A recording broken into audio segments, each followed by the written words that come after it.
Greetings everyone, welcome to ChessAdvancedd. This game was played in FIDE World Cup in round 4, and with the white pieces we have Arjun Erigaisi facing off against the legend Peter Leko. And now it's going to be a really interesting matchup because the first two games were drawn. Then we go into the rapid time section with they have 15 minutes plus 10 seconds increment. But first game Arjun was able to win, and second game now here Peter Leko has to win because otherwise there would be no tie breaks, and Arjun just wins straight away. So he's with the white piece. Let's see what he does, and he just d4 by Arjun. And the thing is that this game really caught my eye. I was about to show you some other games that was happening, and I just went in to analyze a few of the other games. I've been following the World Cup closely, and this game is just pure madness, and you're really going to enjoy this one. So here just knight to f6 by Peter, and here we have c4, e6, and just knight to c3. Bishop to b4, we go into the Nimzo Indian defense. Queen to c2 and just d5. Just going for the central thrust early on. C captures, E captures, going for the exchange variation, and now just going for bishop to g5. This is the Noah variation, classic Sicilian, and he just h6 pushing the bishop back.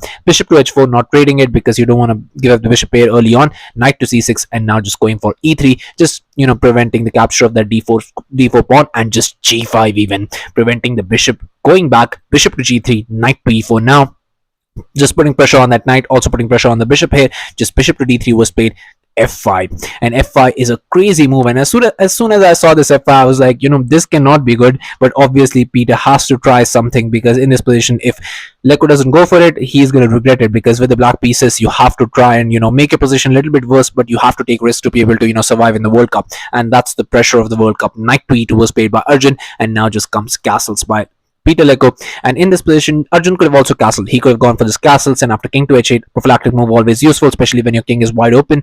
He just a3, and after bishop captures, b captures, you just go for knight captures, and after h captures, just knight to a5, targeting that c4 square, but you just go for g4. Yes, you sacrifice a pawn. F captures, just go for knight to g4, and that knight is going to be a really powerful piece somewhere along the line. It's going to jump in there, and it's going to be very difficult to kick it out of there as well, and it's going to be a thorn in your position, and it's going to be really amazing to see what's going to happen later on. But all of this could have been played, but Arjun chooses to go for a different line. He goes for f3 in this position, pushing the knight back, but hey, just knight caps on g3. We have h captures, and just king to g7 was played. So Peter Leko thinks that the g7 square would be the optimum square for the king to be in, but hey, just a3, and now you're forced to trade. You don't want to go back in this position, so b captures, bishop captures on c3 was played, knight captures, and now just going for this bishop to e6, just developing those pieces. And a queenside castle does make sense in this position because you should go for it, but there's an even better move in this position which gives you a lot of advantage. So that move is actually f4, and f4 is a crazy move because already you can see that the king side is very weak, and you want to try and bust open the king side to be able to just win the game right on the spot. But on the other hand, your king is still weak, so do you want to push your king just one more step and give it one more step to stay in the center of the board? But I don't see any problem with it because there is no immediate attack that is happening. Here just queen to e7, if you try to go for just putting the queen against my king in this position, just putting this queen against my king in this position, and it looks scary, but there is absolutely nothing to worry about. Hey, just f caps on g5, and after queen captures, you just go for queen to f2, just defending everything, and after rook a to e8, putting some external pressure. Now you just go for this very nice rook lift with the rook to h4. Somewhere along the line, you're going to shift it here and put pressure here, and if you go for knight to a5, again targeting that c4 square or even that b3 square, somewhere along the line, you just go for a queenside castle in this position. And although you could jump in here, first you would want to go for this bishop to g8, just opening up this rook and just go for this. But after this rook to f4, just cutting off the queen and putting some pressure on that pawn, the game goes on with white being a lot better, and Arjun has a very nice chance to convert in this position. But after bishop to e6, here a queenside castle was played by Arjun, saying that my king is safe and now I can go for the offensive. Here just knight to e7 by Peter Leko, and e4, going for the central thrust in style. Here just f captures, and bishop to g4 was played, attacking the rook. Rook needs to move here, and in this position a move like knight to c6 just makes sense because you want to target that d4 square, the d4 pawn basically, because it's not easy to defend it. And on the other hand, what do you do in this position? Well, I think the first thing that you can do is just knight captures here. And once you go for this knight caps on d4, queen to c3 makes sense because you want to pin the knight, and only move in this position to try and save the knight is basically c5. And after knight to e3, now you just go for queen to d7, just saving that bishop. And after king to b1, in this position just b6, just getting that pawn chain very decent. And after e5, now just making this bishop come alive, and that king is feeling a lot vulnerable in this position. Rook a to e8, you can just go for a very nice tactic in this position. You can just pause the video right here. I'm not going to show you the tactic right now because the tactic did come to fruition in the game, and I want to show it to you in the place where you're gonna absolutely love that tactic, and it's coming soon.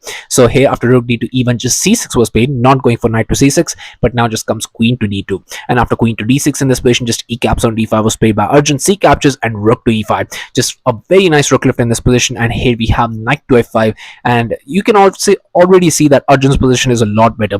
And even without the evaluation bar, you can just emphasize and understand that the rook is occupying the entire h5. Arjun hasn't moved the rook and not gotten it in the center of the board, and that's only because that it's controlling the h5. Somewhere along the line it's going to be useful, and the bishop is already controlling this. The rook is on the e5 square. This pawn is a lot weak, and you can surely capture that, and you need to defend it somewhere along the line. And now the king is very weak, your pieces are very active, and attack is brewing. And Arjun, the master of chaos, is gonna see this. And here just a rook captures on d5 was played by Arjun. Now just comes queen caps on g3, and queen captures on g3 is a really bad blunder. And in this position, Arjun finds the right move. He goes for rook to d7 check, and after rook to f7, he just could not find the best move in this position, but just completely crumbles the game right on the spot. So I'm gonna ask you to pause the video.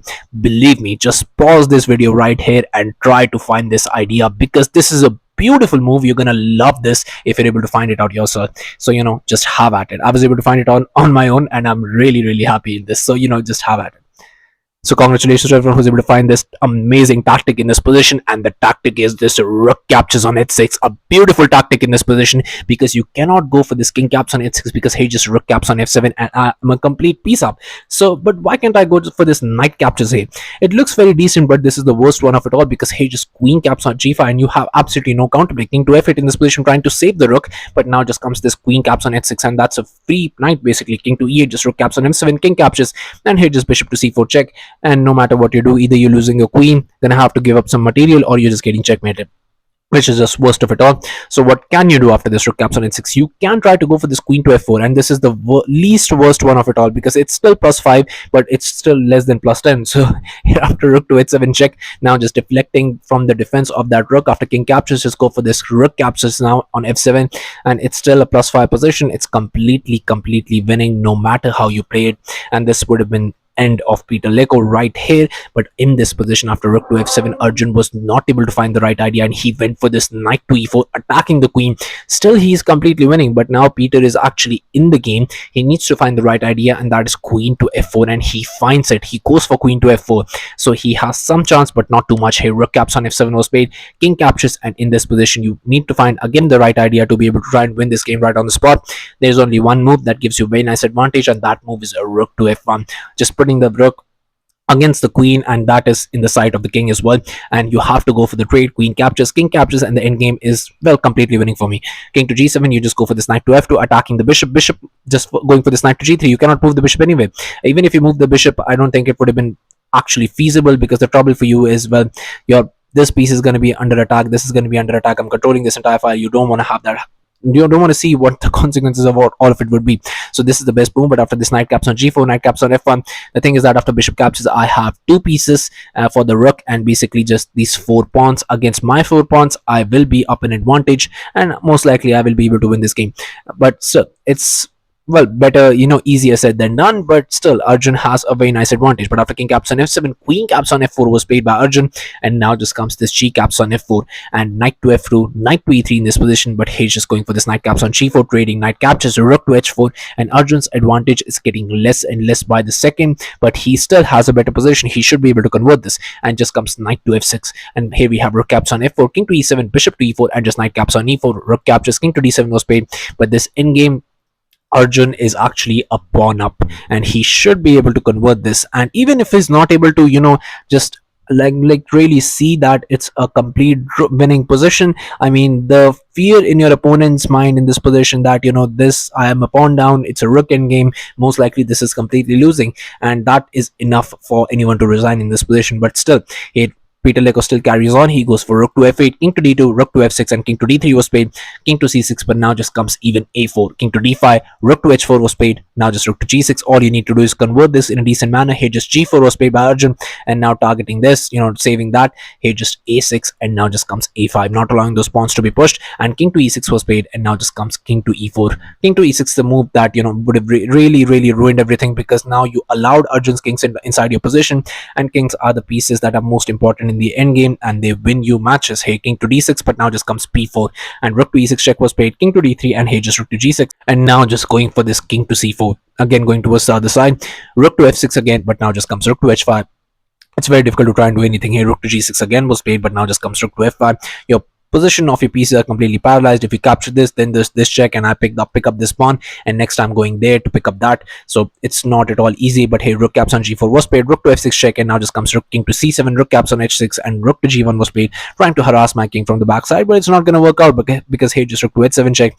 King needs to go there to be able to defend everything, but now just comes d5 check, king to d6, so rook caps on b7, and hey, just rook to c1 check, king to d4, saving everything, rook to d1 check, king to c3, and rook to c1 check, but now just comes king to b2, and do you capture this now? Because this is also hanging, so this is completely losing, and you can just give up the rook and resign in this position. But you can, try at least. Rook to f1 was played by Peter, but here's just rook to b6 check, king caps on d5, rook caps on a6, and king to c4. But in this position, after rook to b6 and king to d5 was played, but it was also on the move, on move 57, that Peter Leko, the legend, resigned the game, and Arjun got this spectacular victory against Peter in just 57 moves. Arjun was in charge of the complete game. He was winning and getting an opportunity to be +5 in the position. He was not able to find the tactic and time pressure. Otherwise, Arjun loves these tactics. He would have found it on the board easily, and really all he would have needed was just 30 to 40 seconds to be able to find out this tactic, and it would have completely given him a winning endgame. But he chose the different option. Still, he was winning, but the queen trade made Peter come back into the game.